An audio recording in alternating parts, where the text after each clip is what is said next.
बात complete circle के managing partner और CIO Gurmeet. Good morning Gurmeet. पहले बात करते हैं, ये जो सबके सब न्यू इकोनॉमी स्टॉक्स कोलैप्स कर रहे हैं, खासतौर से नायका, आप कैसे अप्रोच करेंगे और क्या एडवाइस होगी आपकी इस समय? क्या ये एक अपॉर्चुनिटी क्रिएट करेगा जो प्री आईपीओ इन्वेस्टर्स बेच के जाएंगे, या फिर एक वार्निंग साइन है कि इनसे दूर रहें?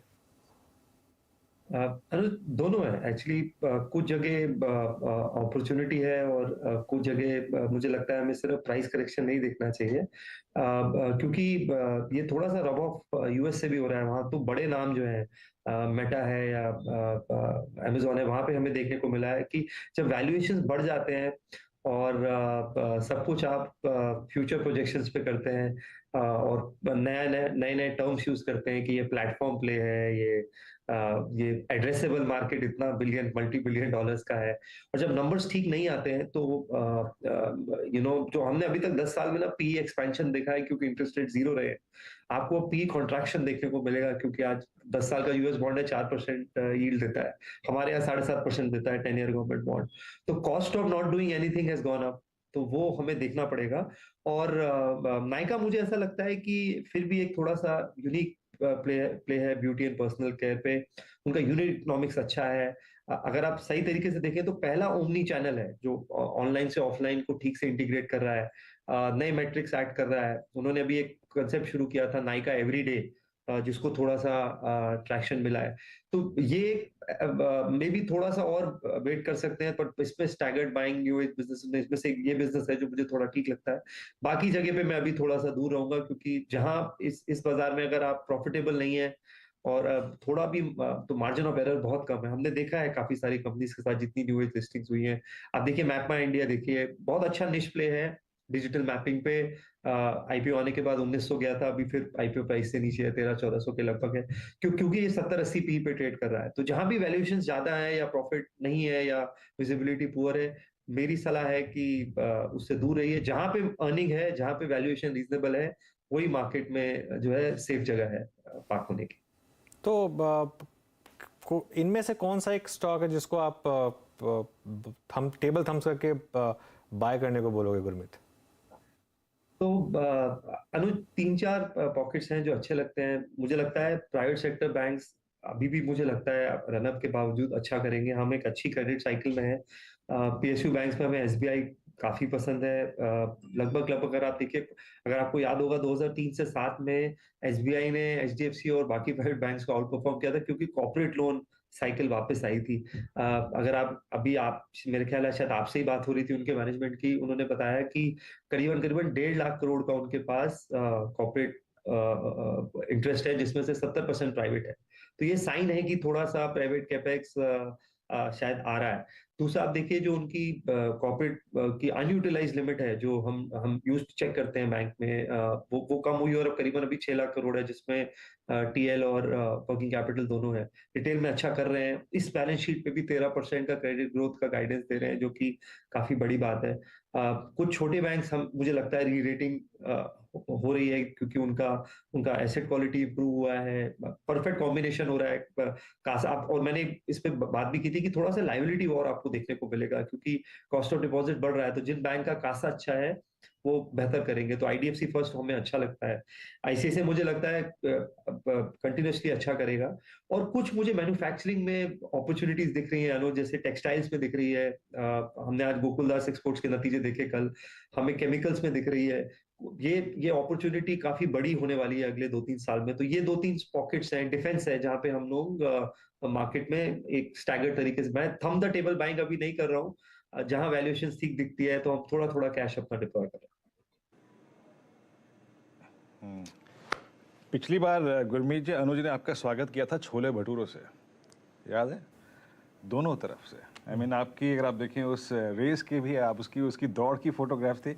इस बार गुरमीत जी दिल्ली का मौसम बड़ा अच्छा है, और इस बार फॉर्चुनेटली फॉर अस कि पोस्ट दिवाली वो इतना स्मॉग भी नहीं है।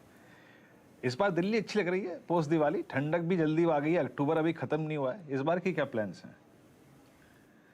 कंजम्पशन बहुत स्ट्रांग है विनय जी। अगर आप देखेंगे, दिल्ली वाले गाड़ियां भी ज्यादा खरीद रहे हैं, घर भी ज्यादा खरीद रहे हैं। खाना भी ज्यादा बाहर खा रहे हैं जो कि दिख रहा है आपको, रश दिख रहा है होटल्स और रेस्टोरेंट में। तो ये फेस्टिव सीजन बहुत अच्छा गया। पीछे हाँ, बता रहा था, मैं करोल बाग, लाजपत नगर वगैरह काफी जाता हूँ, मेरे काफी क्लाइंट्स हैं पुराने दिल्ली के। हाँ, मुझे बाजार में बहुत रौनक दिखी इस बार, हाँ। काफी साल के बाद। तो मैं डिस्ट्रीब्यूशन से जुड़ा हुआ आदमी हूँ, तो मुझे मुझे अच्छा लग रहा है। और दिल्ली वाले थोड़ा सा मुझे लगता है ये प्रॉपर्टी से फाइनेंशियल एसेट्स की तरफ भी जा रहे हैं, ये भी एक अच्छा साइन है। हम्म। एग्जैक्टली मैं उसी बात पे आना चाह रहा था। डीएलएफ ने जितने भी प्रोजेक्ट्स लॉन्च किए, आई मीन प्रीमियम प्रोजेक्ट्स, और इनफैक्ट मैं बताऊँ आपको गुरमीत जी, दिल्ली एनसीआर के आई मीन रेजिडेंशियल प्राइसेस अब वो 4433 बीएचके जो हैं वो 3 सीआर 4 सीआर 5 सीआर की रेंज में आ रहे हैं, जो कि हिस्टोरिकली कभी भी 1.5 सीआर से ऊपर नहीं गया था। आई मीन मैं बता रहा हूँ, I mean last times of India जब मैंने रीड पढ़ा था, उसमें जब मैं एड्स पढ़ रहा था, 3 सीआर 4 सीआर 5 सीआर, और वो कंज्यूम भी हो रहा है। आपका व्यू इस पर और रियल एस्टेट पर आपका टेक, स्पेशली दिल्ली एनसीआर और जो यहाँ पे कंपनियां like DLF and Godrej properties? मुझे लगता है अच्छा करेगा। हमारा हमारा होम इम्प्रूवमेंट पे काफी पॉजिटिव आउटलुक है। डीएलएफ का आप देखिए, पिछले साल भी उन्होंने गाइडेंस बीट किया। इस साल भी उन्होंने नए लॉन्चेस, अगर आप देखें तो कुछ 3800 करोड़ के नए लॉन्चेस हैं, जो कि लार्जली गुड़गांव और एनसीआर में ही है मेजोरिटी। उनका जो रेंटल पोर्टफोलियो है वो भी अच्छा कर रहा है, उसकी ऑक्यूपेंसी बढ़ी है। वे जो एस्केलेशंस हुए हैं वो टाइमली हुए हैं। और आगे जाके शायद रीड फॉर्मेट में उनका रीड भी दिखेगा आपको कुछ कुछ समय बाद। तो और बहुत बहुत बहुत एक्सपेंसिव नहीं है। हमें ज्यादा अच्छा वो थीम्स लगती हैं जो होम इम्प्रूवमेंट से जुड़ी हैं, क्योंकि वहाँ बैलेंस शीट और रिटर्न रेशियोज बेटर होते हैं। हमें पॉलीकैब आप देखिए, अब B2C जो उनका बिजनेस है वो लगभग 38% है। एक टाइम तो लार्जली B2B प्लेयर होता था। इंफ्रा में तेजी है, हाउसिंग में तेजी है।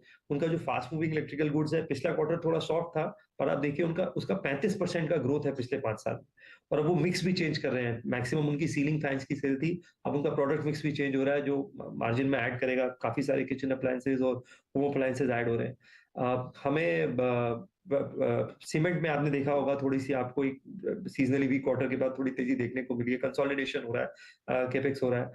हमें और भी होम इम्प्रूवमेंट थीम्स अच्छी लगती हैं।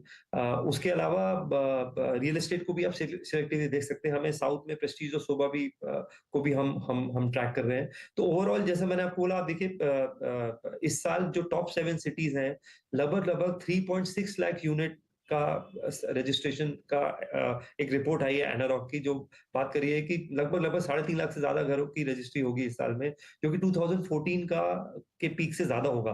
तो क्लियरली अपटिक है। और इस ट्रेंड मुझे लगता है ये काफी स्ट्रक्चरल ट्रेंड है जो आपको अभी देखने को मिल रहा है, जिससे हम कहते हैं कि कंजम्पशन भी ज्यादा हो रहा है और इन्वेस्टमेंट भी ज्यादा हो रही है। ओके, देखिए मार्केट में इस समय वापस तेजी, और रिलायंस ने पूरा का पूरा सिंगल हैंडेडली इस लास्ट लेग को लीड किया है। 2500 क्रॉस किया अब रिलायंस ने, 2504 पर आता हुआ रिलायंस का शेयर। 50 डे, 100 डे, 200 डे, तीनों के तीनों मूविंग एवरेजेस यहीं पर है रिलायंस की। 2506 पर 50 दिन का, 2519 पर 100 डे और 2513 पे 200 डे मूविंग एवरेज। गुरमीत, सबसे बड़ा स्टॉक मार्केट का इस समय पूरा का पूरा एक मार्केट को सपोर्ट देता हुआ जबरदस्त तरीके से, क्या लीड कर रहा है इस मूव को आपके हिसाब से, और क्या क्या व्यू होगा आपका यहाँ पर? अनुज, हमने देखा है कि कुछ एक काउंटर्स पे जो कि थोड़ा फ्लैट रहे हैं, थोड़ी इंस्टीट्यूशनल बाइंग आई है। मेरी कुछ फंड मैनेजर से भी बात हुई।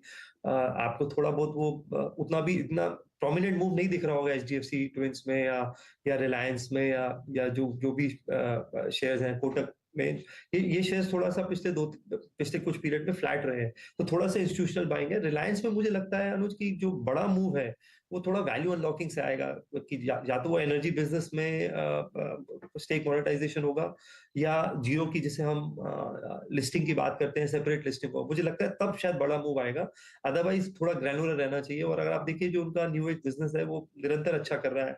जियो के आप नंबर्स देखिए, अब जियो रिटेल लगभग लगभग 40% एबिट में कंट्रीब्यूट करते हैं, जो कि पहले ऑयल और केमिकल ही करीबन करीबन 80% होता था एबिट का 5 साल पहले।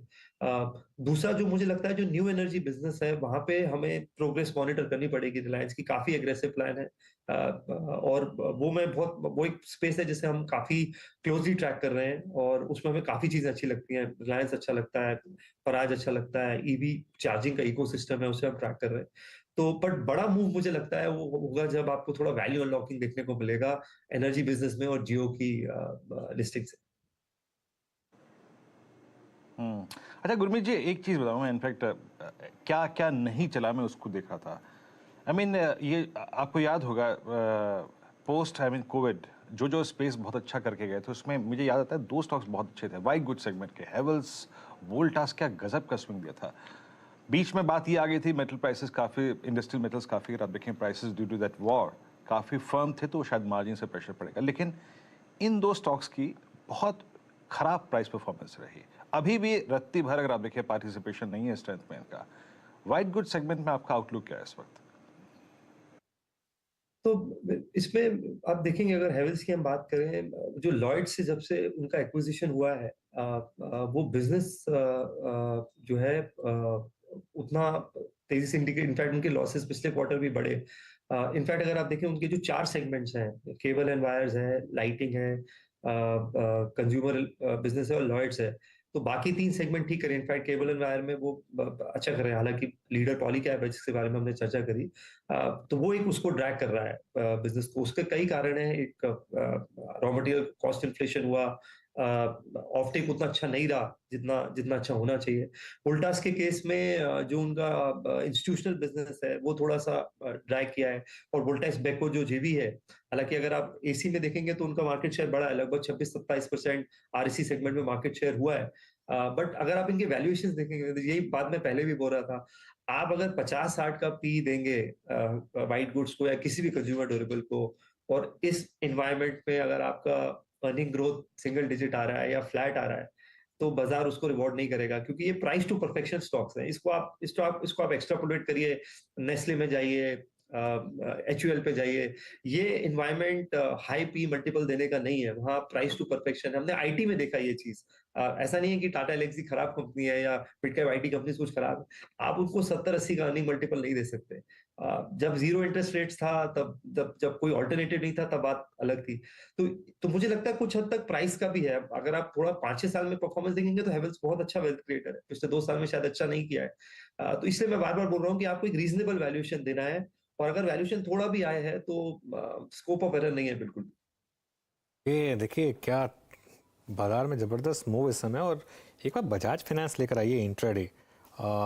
बजाज फाइनेंस में एकदम से काफ़ी अच्छा टर्न अराउंड दिखा है आपने। पिछले 3-4 दिन में बजाज फाइनेंस में थोड़ा सेलिंग प्रेशर आया था।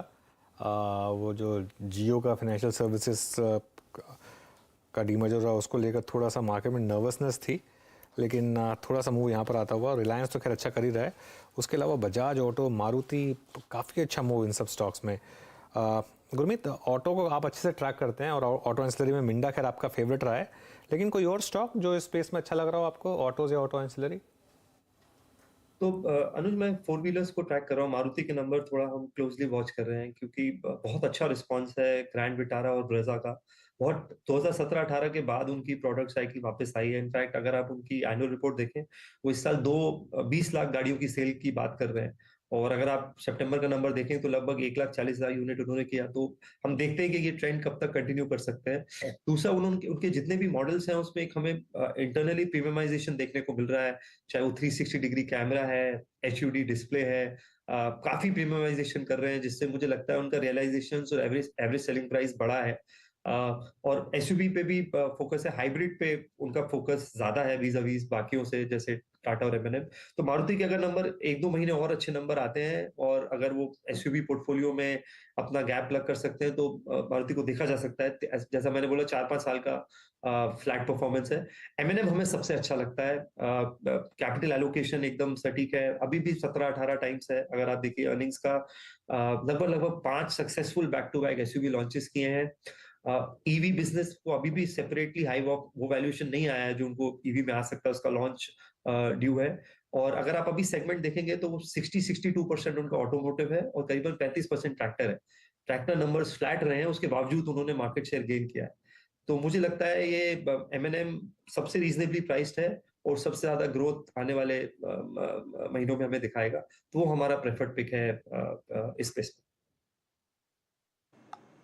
में।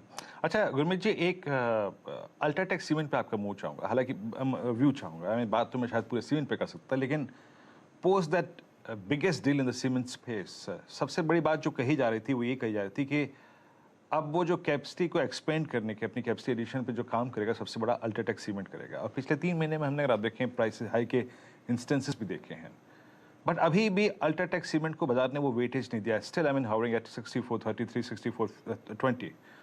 आपका व्यू अल्ट्राटेक सीमेंट पे या फिर आपकी चॉइस कुछ और है सीमेंट स्पेस में? मुझे थोड़ा-सा अल्ट्राटेक अंबुजा महँगा लगता है। आप अगर 15-16, अंबुजा तो शायद 18 ईवी बाय एबिटा है। अगर आप वो मल्टीपल देंगे तो अपसाइड का गुंजाइश थोड़ा कम रह जाता है। एक सीमेंट स्टॉक मुझे लगता है जो थोड़ा वैल्यू प्ले है, जिसे वो मुझे एसीसी लगता है, लगभग रिप्लेसमेंट कॉस्ट पे अवेलेबल है। अगर आप रिप्लेसमेंट कॉस्ट का मतलब अगर आज आप नया सीमेंट प्लांट लगाना चाहेंगे, तो आपका उतना ही एक्सपेंस होगा जिस पे आज आपको एसीसी मिलता है, जिसे हम आप उसको एबिटा पर टन पे ले सकते हैं या कॉस्ट ऑफ प्रोड्यूसिंग सीमेंट पर टन पे ले सकते हैं। तो एक रिप्लेसमेंट कॉस्ट पे एसीसी अवेलेबल है। थोड़े नतीजे खराब रहे हैं, पिछले क्वार्टर के सॉफ्ट नंबर्स आए उनके। वैल्यूएशन वाइज ज्यादा भी रीजनेबल, काफी रीजनेबल है, लगभग आधे वैल्यूएशन पे अगर आप कंपेयर करेंगे। और अब नए ओनरशिप से आपको और सिनर्जीज देखने को मिलेंगी। फ्रेट में सिनर्जी देखने को मिलेगी, आरएमसी में जो कि रेडी मिक्स कंक्रीट है, जो कि एक बहुत फास्ट ग्रोइंग सेगमेंट है, उसमें सिनर्जी देखने को मिलेगी। तो मैं एसीसी शायद देख सकता हूँ as a value play. Cement थोड़ा सा मुझे अभी एक्सपेंसिव लगता है। अगर थोड़ा करेक्शन आएगा तो जरूर देखना चाहूंगा। चलिए गुरमीत, 1-2 सवाल और लेने हैं आपसे, लेकिन उसके लिए मैं आता हूँ आपके पास वापस, क्योंकि सुबह बात हो रही थी नायका की और ये सारे के सारे न्यू इकोनॉमी स्टॉक्स की, जहाँ पर एक प्री आईपीओ इन्वेस्टर्स का लॉक इन खुल रहा है। तो एक बार हर्षिता के पास चलते हैं, वो बताएंगे कि सारे के सारे स्टॉक्स जिन पर आपको नजर रखनी है। हर्षिता।